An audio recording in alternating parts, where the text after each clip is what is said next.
Good morning. I'm so glad that we get to spend this time together as we continue our discussion of Panorama, our survey of the entire Bible. And before we really dig into today's discussion of poetic literature, it'd be good for us to do a quick review. What was the purpose of the Bible? And that's our premise for this whole study. What is the purpose of God's revelation? Well, and in this, we have talked about how the entire purpose of what is written for us by God is to help us mature and become a better reflection of Christ in this world. And both the Old Testament and the New Testament make their contributions to our maturing process. Now, for the past couple of weeks, we've been concentrating on the Old Testament and its function of preparing us to receive the truth. We have seen the first 5 books of the Old Testament, which are often referred to as the Pentateuch or the Torah. They develop a pattern of God's work within people's lives. Then the 12 historical books each express some dangers that are associated with living a life of faith. So let's look at the third section of the Old Testament, which is poetic literature, or otherwise referred to as wisdom literature. That constitutes Job, Psalms, Proverbs, Ecclesiastes, and the Song of Solomon. These books are a reflection of our human response to life. Now, in these books, you're going to find all kinds of emotions, both sadness and exultation, anger and contentment. You'll find both tears and laughter, all things that come from life. These books reflect all the changing, colorful passions of life, all the feelings of the heart, the deep-seated, almost inexpressible desires of people. They are marvelous books of expression. And because we are threefold beings, these 5 books reflect who we are and what we are. And in these books, they're divided into 3 divisions: the spirit, the soul, and the body. The spirit, let's look at that one first. And this is the book of Job. The book of Job expresses the needs of the spirit. Now, Job's setting is one of the oldest in all the Bible, even though it was probably written during or shortly after Israel's time in captivity. In many ways, it was one of the most profound books of the Old Testament. In it, we find a deep protest in the face of suffering, which is what makes the book so relatable. I'm sure you have felt like that at times, right? How often have you felt like you were suffering for no apparent reason? Job faces this problem squarely, though, and is given a very direct answer from God. And we'll get to that in a minute. His story is the lament of a tortured man who cannot comprehend the reasons behind his suffering. It is a protest that arises from the human spirit. Now, the story of Job actually begins in heaven with an encounter between God and Satan. I don't know how this works from a divine heavenly place, but Satan comes to God and challenges God in a way. And in return, God calls Satan's attention to Job. God says, "What do you think of my servant Job? No one on earth is like him. He is truly a good person who respects me and refuses to do evil." Job 1:8. Satan didn't even try to challenge or deny what God had said, though. He knew that that was true, but as an accuser, remember, that's who Satan is. Satan is an accuser. As an accuser, listen to what he says. "Yes, but Job has good reason to honor you. You have always put a wall of protection around him, his home and his property. You have made him prosper in everything that he does. Look how rich he is. But reach out and take away everything he has, and he will surely curse you to your face." So God replied, "All right, you may test him. Do whatever you want with everything he possesses, but don't harm him physically." So Satan left the Lord's presence. Well, soon after this happens, one tragic event after another happens in this man's life. As soon as one message has arrived about a terrible catastrophe that destroyed one part of his life, immediately after another followed with more news of catastrophe. In the course of one day, Job receives 4 messages, and each one bore separate news. His livestock, his servants, and 10 children all died due to either marauding invaders or some kind of natural catastrophe. What an awful experience that must have been. But Job never cursed God, but rather he bowed down in sorrow before God and poured out his heart. So God said to Satan, "You see, Job is still loyal to me." And then there's that famous statement that comes from Job chapter 2, verse 4, when Satan says, "But a person will give up everything they have to save their life." And then he went on to argue, "Reach out and take away his health, and he will curse you right to your face." Yeah. The next verse, God says, "All right, do with him as you please, but spare his life." So we're told then that Job was afflicted with boils. I don't know if you've ever had a boil, but they are very painful. I had one on the back of my leg a while back, and they are extremely painful. But Job was afflicted with boils from the top of his head to the soles of his feet. Things got so bad, they were so painful, that Job took a potsherd and scraped his entire body down and then sat down in a bed of ashes. He was in total and complete misery. And then we began to hear this anguished cry, this cry of a man who's confused by all the cruelty that's in his life. And his wife wasn't any help. What did his wife give as advice? Curse God and die. How low must this man been in this moment? Life sucked for Job. That's the most simple way to explain it. Life sucked for Job. And all this was only aggravated by the visit of his friends. They came to comfort him, but they aren't really there to comfort him. You ever had somebody like that in your life? Someone who's supposed to be there to comfort and support you, but fail miserably at doing any of those things? Now, in a sense, they were very comforting when they first arrived. We're told they sat there for 7 days and 7 nights and never said a word. They sat in silence, suffering with Job, making sure he didn't think he was all alone. Maybe this was some kind of suicide watch. I'm not saying that's what the text says, but that's what it feels like to me. Maybe these friends gathered around him to make sure he didn't do himself any harm. But then each one delivers this long philosophical discourse, the gist of which was that Job's suffering was a direct result of his sin. Meaning that if you're suffering, Job, there must be personal sin in your life.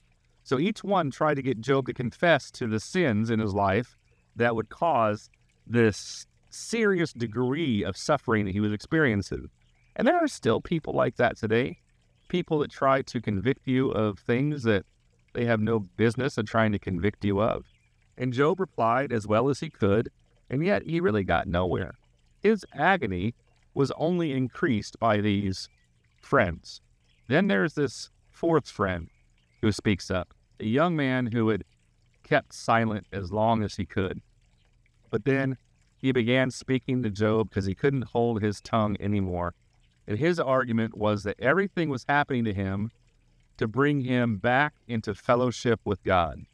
And in many ways, he was closer to the truth than any of these other so-called friends. But still, he didn't quite have the whole truth. And then after you fast forward through these conversations, you come to one of the most remarkable passages, not just in the Bible, but in all of literature. It is an incredible passage. I encourage you to read it on your own. It comes from Job chapter 38. Job 38 and 39, God appears.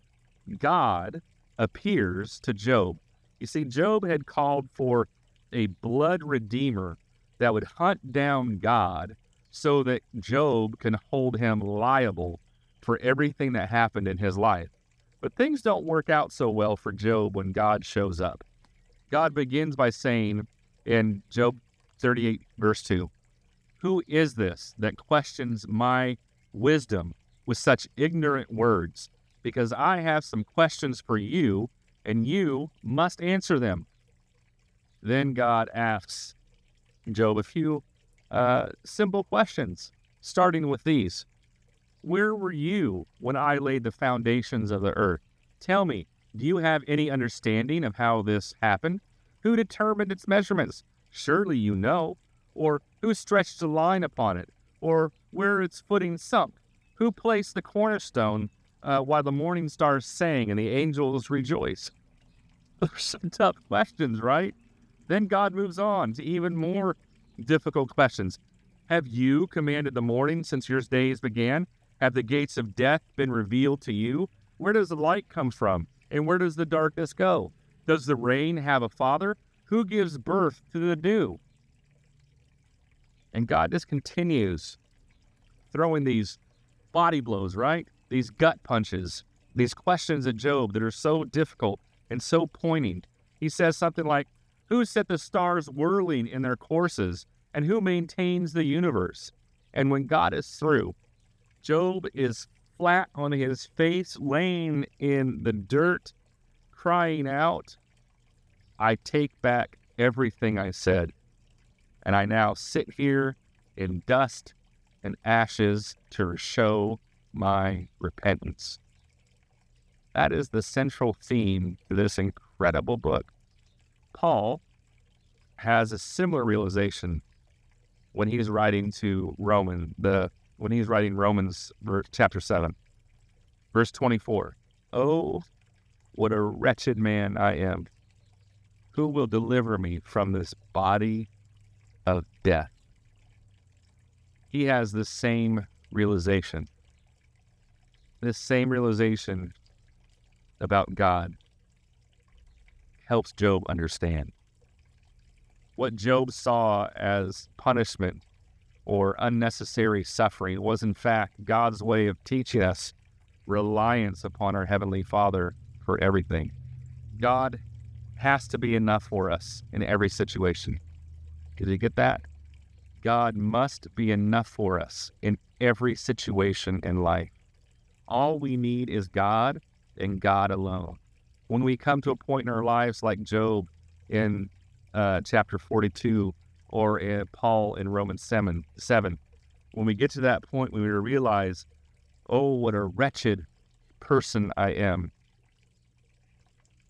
we're now ready for Romans chapter 8, where Paul writes, "There is now no condemnation for those who are in Jesus Christ. For those who do not walk according to the flesh, but according to the Spirit, they are under the law of the Spirit and have been set free from the law of sin and death." And that's where Job ended up. And as a result, God, in tender grace and mercy, poured out many, many blessings on his life. So that's the first division of this wisdom literature. We now come to the second division, which speaks to the soul. Psalms, Proverbs, and Ecclesiastes are songs that speak to the soul. Now, to these ancient peoples, it was understood that the soul, we might have a different understanding, but the soul is composed of three parts: emotions, intelligence, and will. So in the Psalms, we find all the emotional responses that the soul experiences in various circumstances. In the Proverbs, intelligence is at work, uncovering the best way to react to situations through experience. In Ecclesiastes, a person's will is expressed through deliberate investigation of all the various aspects of life. So I want us to look over these three things together. First is Psalms. Psalms is the book where every emotional experience of life is reflected. When I was a pretty new believer, I had all kinds of stupid questions that I would ask people who had been in church for a long time, mostly about how I was supposed to act in given situations. One time, I was having a conversation with my mother-in-law, Ramona, about profanity. Now, I was never prone to using foul language. It just never really was my thing, but it was fun antagonizing her. So she said, under no circumstances is it okay to use profanity if you're a Christian. So I asked, well, what do I say if I hit my thumb with a hammer? What do I scream out in pain when I bang my thumb with a hammer? Then she said, then I said, I think I need some kind of cheat sheet of proper expressions. You know what her response was? And this is, if you know my mother-in-law, this is so something she would say. Her response was, you already have one.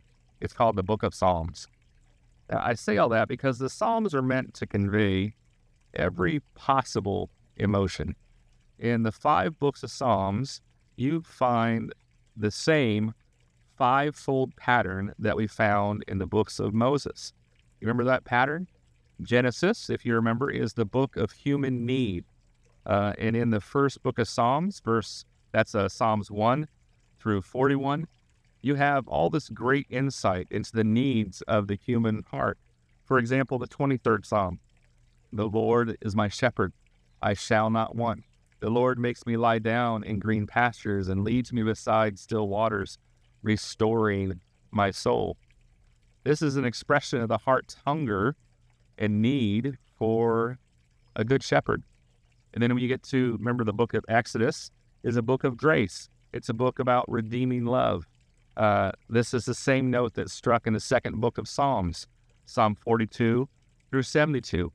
You can hear this illustrated in Psalm 46. God is our refuge and strength, a very present help in trouble. Therefore, we will not fear, though the earth should change, though the mountains shake in the heart of the sea, though its waters roar and foam, though the mountains tremble with its fault. Then Leviticus. Leviticus is the book of worship and fellowship with a living God. And that same note is struck in Psalm 73 through 89. That's the third book of Psalms. The tone throughout these Psalms is that of really reverence. Look at the 76th Psalm. You are glorious and more majestic than even the everlasting mountains. Our boldest enemies have been plundered. They lie before us in the sleep of death. No warrior can lift a hand against us. At the blast of your breath, O God of Jacob, their horses and chariots lie still. No wonder you are greatly feared. Who can stand before you when your anger explodes? From heaven you sentence your enemy. The earth trembled and stood silent before you. You stand up to judge all those who do evil, O God, and to rescue the oppressed of the earth. So then you move on to Numbers. Remember, Numbers is the book of wilderness wandering, and it's a book of all the ups and the downs, the highs and the lows of the Israelites during that 40 years of wandering through the wilderness. And in that, you see the same thing happening in Psalm 90 through 106. You have both victory and defeat. In Psalm 97, you get a taste of that victory. Rejoice in the Lord, O you righteous, and give thanks to God's holy name. But then in Psalm 102, you find the opposite. Lord, hear my prayer. Listen to my plea. Don't turn away from me in my time of distress. Bend down and listen and answer me quickly when I call on you. For my days disappear like smoke, and my bones burn like red-hot coals. So we have these alternating experience of wandering in the desert, up and down, the highs and lows, the defeats and victories in life. And then Deuteronomy, if you remember, is a book of realizing our helplessness and having a dependence on God. In Psalm 107 through the end, we see both obedience and praise. Perhaps nothing gathers them more beautifully than 139. Search me, O God, and know my heart. Try me and know my thoughts, and see if there is any wickedness in me, and lead me in the everlasting. Whatever you are feeling, whatever you are dealing with, there's a place somewhere in the Psalms when they are beautifully expressed. A place in the Psalms where you can connect with God through these words. For example, a few years ago, my brother committed suicide. We've talked about this before, but that phone call was such a shock to me. When I think back to that time, I was just smacked in the face with this horrible news. I knew that he was struggling. I knew that he was not in a good place. He had even called a couple weeks before he killed himself, but I was at camp with a bunch of teens and kids, so I just couldn't talk. I couldn't even get reception a lot of the time. And then, if I'm being really honest, when I got home, life was just so busy that I forgot to call him back. So after getting this news, when it was time to go to bed, I just found myself replaying this scenario in my head. What could I have done? I was so disturbed and troubled by the idea that maybe I could have done something to prevent his death. So I got out of bed and just stared at my phone, but I didn't know what I was going to do. Well, the Bible Gateway app was open from a Bible class that I was preparing, so I began just reading the psalm that it was already open to. And this is the psalm where I was at. This is what was given to me as a way to find peace. Psalm 32.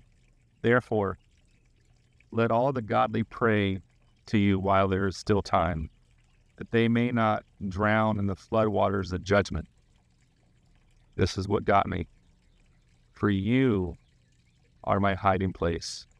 You protect me from trouble. You surround me with songs of victory. The Lord says, I will guide you along the best pathway for your life. I will advise you and watch over you.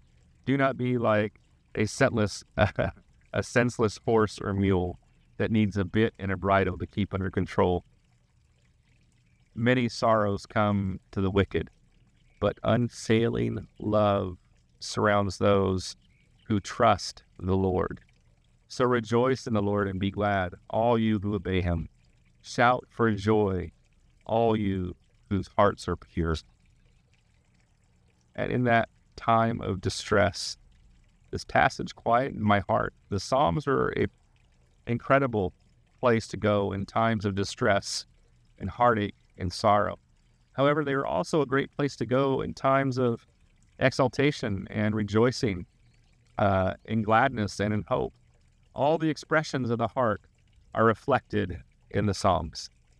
But after the Psalms, you come to the book of Proverbs, which doesn't necessarily speak to our emotions, but it just speaks to our intellect. It is an expression of intelligence guided by divine wisdom. So it's our own intelligence, but it's wisdom that's guided by God. And here you have a very logical, reasonable approach to life, but it's filtered through the lens of God. It is a very simple book and begins with a great introduction explaining why it was written, verses 1 through 6. The purpose of these proverbs is to teach people wisdom and discipline, to help them understand the insights of the wise. Their purpose is to teach people to live disciplined and successful lives, to help them do what is right, just, and fair. These proverbs will give insight into the simple knowledge and discernment to the young. Let the wise listen to these proverbs and become even wiser. Let those with understanding receive guidance by exploring the meaning in these proverbs and parables and words of the wise and their riddles. And then the secret to the whole thing is in verse 7. Fear of the Lord is the foundation of true knowledge, but fools despise wisdom and discipline. That's really the core of what this whole book is about. And then what follows is a series of remarkable discourses on wisdom. For example, the first several are written from a father to a son. 10 times in this section, we find words to the effect that says, "Hear, my son." This section begins with the father talking to a boy who's just a child in the home. From there, he transitions to wisdom for when his son is probably a teenager out in the busy streets, maybe in a city, and he encounters various circumstances in life. Then it transitions to when he becomes a man, facing some of the dangers that are at work to destroy his life. And finally, they help him discover some of the forces that will make him strong and gain wisdom for marriage. And then after Proverbs is Ecclesiastes, which doesn't really speak to the emotions, doesn't really speak much to a degree it does, to intellect, but it really speaks to human will.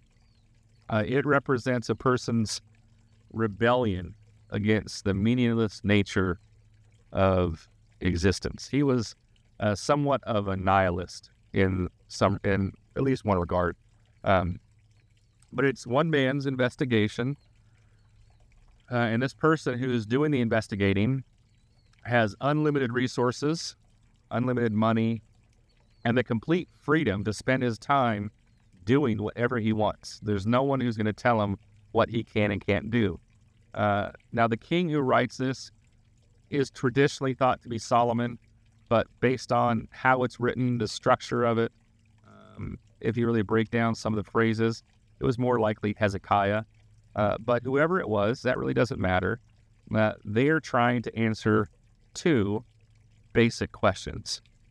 Can anything satisfy the human heart? And where can a person find fulfillment in life? Those are the two basic questions. Can anything satisfy the human heart? Where can a person find fulfillment in life? And whoever's the king writing this made a deliberate choice to systematically explore those questions. First, we're told he tried knowledge. And in this pursuit, he said that the result of seeking out knowledge was nothing but emptiness and frustration. We're then told that he tried seeking out a life of pleasure. He gave free rein to all of his passions. He just did whatever he felt like doing. In other words, he became a hedonist, right? The sole purpose in his life at this point was just to indulge in whatever made him feel good. And in chasing after pleasure, he discovered what? That it was like chasing after the wind and trying to catch it in a mason jar. Then, after he found emptiness and pleasure and knowledge, he pursued wealth. He found that great amounts of money gave him nothing but emotional and spiritual poverty. And then, after doing all these things, as he was growing older, he tried philosophy. He sought to understand life and all its various problems. He even explored the mystery of death. And his final conclusion was what? It's all vanity. Finally, he makes this particularly remarkable statement in Ecclesiastes 11, verse 9. Be happy and celebrate all the goodness of youth while you're young. Cultivate a cheerful heart every day. Go where your heart takes you. Take in the sights. Enjoy. But remember that God will hold us all accountable for what we do. And then his final conclusion, near the end of chapter 12, he says this: everything I have said can be summarized in just a few words. Respect and obey God. This is what life is all about. After years of searching, Hezekiah or Solomon, whoever it was, discovered that nothing can make us feel complete except for God. That is such a powerful thing to understand. And I hope it's something that you can come to understand. So Job speaks to the spirit. Psalms, Proverbs, and Ecclesiastes speak to the soul. And then the Song of Solomon speaks to our need for the body. Song of Solomon addresses our physical needs. Now, in many ways, this is probably the least understood and most neglected book in the entire Bible. Be honest, when was the last time you heard a sermon from the Song of Solomon? Probably never. Probably because it makes people a little bit uncomfortable. I don't really know what the big deal is, but people are uncomfortable with the author's discussion of a physical relationship. I mean, in many ways, it is a sensual book. It is a song that celebrates physical love. Unfortunately, this has been regarded as shameful. But only the abuse of sexuality is shameful. God created relationships. God created sexuality. God created physical contact. And because God made it, sexuality and physical touch are good if they're done within a godly relationship. But anyways, the story is a bit difficult to trace because of how it's written. But in general, it is kind of a fairy tale, right? In general, it is a story about a young woman whose family evidently rented land from King Solomon in northern Israel. And she is kind of like a Cinderella figure in her family. She has 2 brothers and 2 sisters, but she is always the one left to take care of the flocks or to work the vineyard. So she spends her time out in the open sun all day. So she's not fair-skinned like the people who are celebrated as being beautiful. She's not fair-skinned like the other women who are regarded as being attractive by other men. At one point, she even says, "I am very dark, but lovely." So she then talks about how she watches these beautiful ladies of the court riding in their carriages up and down the road, and how she's a little bit envious. Yet, even in her envy, she's willing to remain her quiet, humble life. Then one day, she looks up to see a handsome stranger. That's how a fairy tale usually goes, right? This person is a shepherd, and this shepherd is looking very intently at her. She's a bit disturbed by his gaze, but then he says to her, "You are beautiful to me, my love. There is no flaw in you." You know, there's clearly a love connection forming. They draw closer to one another over time, but then suddenly he departs. But before leaving, he assures her that one day he will return and take her away. Every night she dreams of him, wishing that she could be with him again. And when talking with her friends, she recalls how attractive, how handsome, how strong and noble he is. Then one day, there's this great commotion throughout the valley where they live, and she looks out and she sees the royal carriage of the king coming, and to the amazement of everyone, the king sends riders to her house with the message that he desires to see her. I'm sure you can see where the story's going. And when she looks inside, she sees that the king is none other than the shepherd who she loves so dearly. And he takes her away, and they live happily ever after. Now, as we read this book, we might say to ourselves, well, that's a nice story, but why isn't it in our Bible? Well, a lot of people have asked that question, and there's been a lot of different answers given. But in the Mishnah, which is the teaching of the rabbis, they consider this to be a messianic parable. Okay? So it's a parable about the future Messiah. It's seen as a story of God's redeeming grace. And in this story, we are the maiden, and God has come to earth not as a king, but as a shepherd, a good shepherd. And Yahweh did this to ensure a genuine connection with us. Now, for a while, the focus of our love might not be physically present, but one day, God will come again and take us away. In the meantime, what are we to do? We're to be joyfully expectant, just like this young maiden was. We are to yearn for Yahweh's presence in our lives, just like she did. And we are to remember God's preciousness. It is very similar to what Paul describes in Ephesians chapter 5. Husbands, you are to demonstrate love for your wives with the same tender devotion that Christ demonstrated to us, his bride. For he died for us, sacrificing himself to make us holy and pure, cleansing us through the showering of the pure water of the Word of God. All that he does is designed to make us a mature church for his pleasure until we become the source of praise to him, glorious and radiant, beautiful and holy, without fault or flaw. That's what our King wants to do for us. So as we close things, think about this question for a second. This is your closing discussion. Of these books, Job, Psalms, Proverbs, Ecclesiastes, or the Song of Solomon, which do you feel you can gain the most wisdom from, and why? Talk about that for a couple minutes. It is apparent that the Bible is tailored for humanity. It is a divine depiction that it outlines every aspect of our lives as God intended. It is a priceless guide for us, and I implore you to read it.